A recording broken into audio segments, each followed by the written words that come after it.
Welcome to my YouTube channel. વિદ્યાર્થી મિત્રો, આજે આપણે ધોરણ 7 ભાવિકની અસાઇનમેન્ટ 2025 પ્રથમ પરીક્ષા માટેની આવી છે. એમાં વિભાગ સીમાં 1 થી 4ના પ્રશ્નો આપણે આનાથી આગળના વિડીયોમાં જોઈ ગયા. આજે 5 થી 10 જોઈશું. ચલો, શું કીધું છે? ત્રિકોણ એબીસીમાં એક ત્રિકોણ છે. જો આવું જ્યારે દાખલા આવે ને ત્યારે પહેલાં તમારે ત્રિકોણ દોરી દેશે ને તો તમારે એકદમ ઇઝી રીતે દાખલો થઈ જશે. આ ત્રિકોણ એબીસીમાં સી ખૂણો કાટખૂણો કરી દીધો. એ બી તમને કેટલું કીધું? 25 સેમી. અને એ સી એટલે 7 સેમી. તો આપણે આ બી સી શોધવાનું છે. તો આપણે ખબર છે પાયથાગોરસ પ્રમેય મુજબ ત્રિકોણ એબીસીમાં ખૂણો સી કાટખૂણો છે. તેથી પાયથાગોરસ પ્રમેય મુજબ શું આવે? આ એનો કર્ણ થયો એટલે આપણે જોઈએ કર્ણનો વર્ગ અથવા તો બે બાજુનો વર્ગ, બે બાજુ એસીનો વર્ગ વત્તા બીસીનો વર્ગ વત્તા કઈ થઈ? એબીનો વર્ગ. ચલો, એસી કેટલી છે? 7નો વર્ગ, બીસીનો વર્ગ બરાબર એબી 25નો વર્ગ થશે. 7નો વર્ગ 49, બીસીનો વર્ગ 25નો વર્ગ 625, બીસીનો વર્ગ બરાબર 625 માઇનસ 49 આ બાજુ આવશે 5. પછી 15માંથી 9 જાય તો 10, 11, 12, 13, 14, 15 6 આવશે. અને 11માંથી 4 જાય તો 7 એટલે 576 બીસીનો વર્ગ. હવે અહીંયા લખીશું બીસી વર્ગ કાઢવા વર્ગમૂળ 576. 576 કોનું વર્ગમૂળ છે? તો 24 સેમી. 24નો વર્ગ કેટલું થાય? 576 થાય. એટલે બીસી કેટલું મળ્યું તમને? 24 સેમી. એક ત્રિકોણની બે બાજુની લંબાઈ 12 સેમી અને 15 સેમી છે.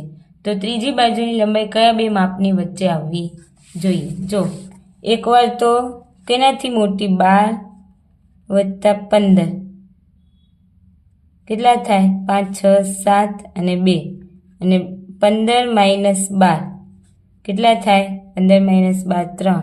તો આપણે જે ત્રીજી લંબાઈ છે એ 3 થી મોટી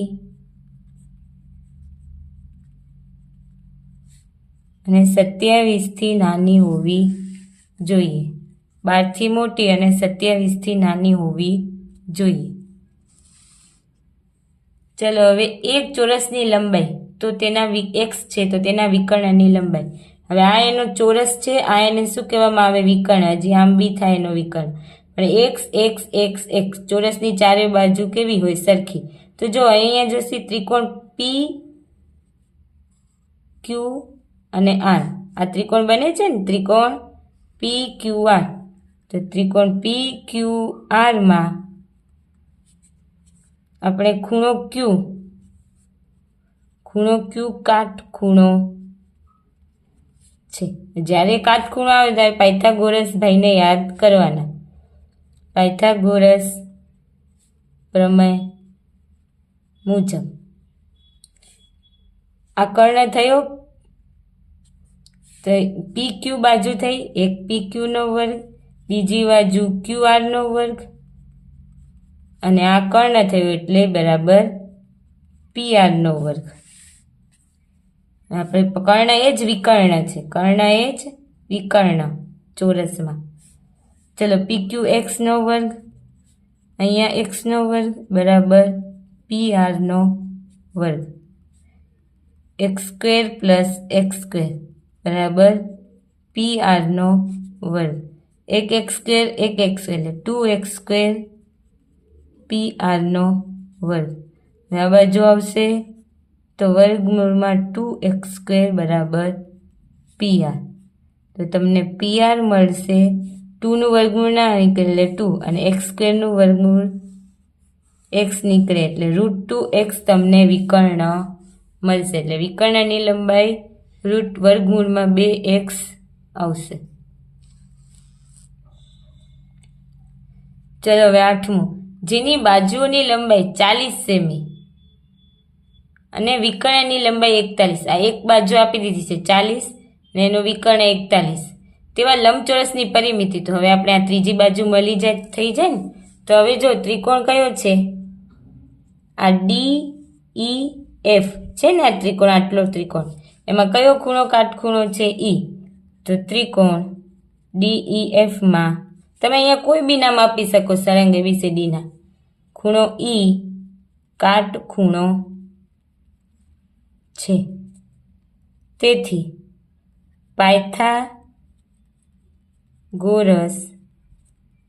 પ્રમેય મુજબ, જો કાટખૂણો આવે એટલે પાયથાગોરસ ભાઈને યાદ કરી જ લેવાના। ચલો DE નો વર્ગ, બે બાજુનો વર્ગ થાય, બીજી બાજુ EF અને કર્ણ DF।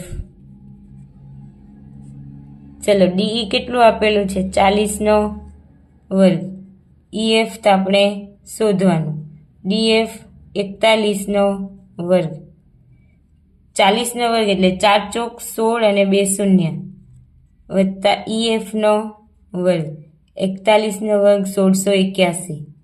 હવે EF નો વર્ગ બરાબર 1681, આ બાજુ આવશે તો 1600, કેટલું આવશે 81। હવે EF વર્ગમૂળમાં 81, 81 કોનું વર્ગમૂળ થાય એટલે 9 નો થાય ને વર્ગ, 81 કોનો વર્ગ થાય 9 નો, તો આપણે અહીંયા 9 સેન્ટીમીટર EF મળ્યું। આ 9, આ 40, તો આ બી કેટલું થાય 9। તો આપણે ખબર છે લંબચોરસની પરિમિતિ, લંબચોરસની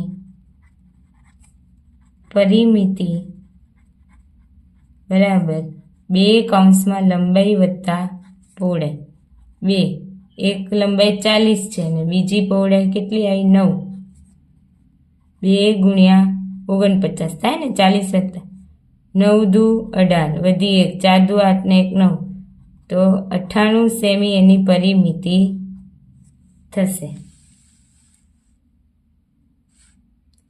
ચલો હવે 9મો શું કીધું છે, સમબાજુ ચતુષ્કોણના વિકર્ણોના માપ। હવે સમબાજુ ચતુષ્કોણ હોય એટલે બધી બાજુઓ સરખાવો, તો એના વિકર્ણોનો માપ આપ્યું છે, એકમાં 16 સેમી, તો આખું 16 સેમી હોય ને તો આ કેટલું થાય 8 સેમી 8 સેમી, અને બીજું 15 સેમી એટલે 30 સેમી છે, તો આ અડધું 15 સેમી અડધું 15 છે। વિકર્ણનો કાટખૂણે દુભાગે છે એટલે બે અડધા અડધા ભાગ થાય, એટલે અહીંયા લખી દીધું છે, એક વિકર્ણ આખો 16 છે એટલે 8 થશે, આ 8 થશે, એક વિકર્ણ 30 છે તો 30 ના અડધા 15 અને 15। ચલો તો કોઈ બી અહીંયા વચ્ચે O બિંદુમાં છેદે છે, તો આપણે લખી લઈએ ત્રિકોણ AOB માં, ત્રિકોણ AOB માં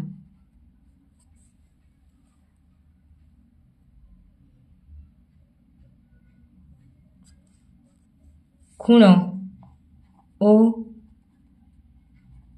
કાટખૂણો છે, તેથી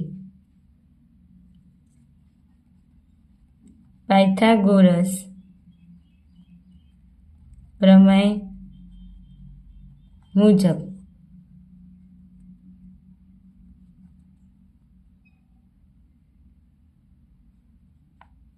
પાયથાગોરસ પ્રમેય મુજબ આપણે ખબર છે કયો કર્ણ થશે, AB કર્ણ થશે, એટલે AO નો વર્ગ OA અથવા OA અને OB, OB નો વર્ગ બરાબર AB નો વર્ગ। ચલો OA કેટલું છે 15, OB 8 નો વર્ગ બરાબર AB નો વર્ગ, 15 નો વર્ગ 225, 8 નો વર્ગ 64, AB નો વર્ગ। ચલો 5 ને 4 9, 6 7 8 અને આ 2, AB નો વર્ગ, વર્ગમૂળમાં 289, AB 289 કોનો વર્ગ થાય તો 17, તો કોનું વર્ગમૂળ થયું 17 સેમી AB આવ્યો. હવે આ 17 સેમી, આ 17, તમારે હજી પરિમિતિ શોધવાની છે. હવે આપણે ખબર છે 17 સેમી છે તો ચોરસની પરિમિતિ શું આવે? 4 ગુણ્યા પરિમિતિ, 4 ગુણ્યા લંબાઈ. 4 લંબાઈ કેટલી આવી? 17. 17 ચોક 68 સેન્ટીમીટર એની પરિમિતિ આવે. કેટલી આવે? 68 સેન્ટીમીટર. ચલો એવી જ રીતે 10મો છે. 15 મીટર લાંબી નિસરણીને દિવાલ સાથે ટેકવતા. હવે જો આ એક 15 મીટર લાંબી નિસરણી છે અને આ દિવાલ છે. દિવાલ સાથે ટેકવતા તે જમીનથી 12 મીટર ઊંચી બારી સુધી પહોંચે છે. આ જમીન છે ધારો કે, અને આ 12 મીટર ઊંચી એક બારી છે, ત્યાં પહોંચે છે.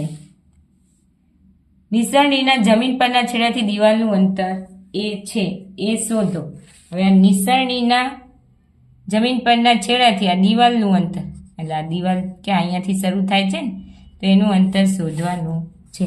તો અહીંયા આપણે ખબર છે ત્રિકોણ ABCમાં ખૂણો B કાટખૂણો છે. તેથી પાયથાગોરસ પ્રમેય મુજબ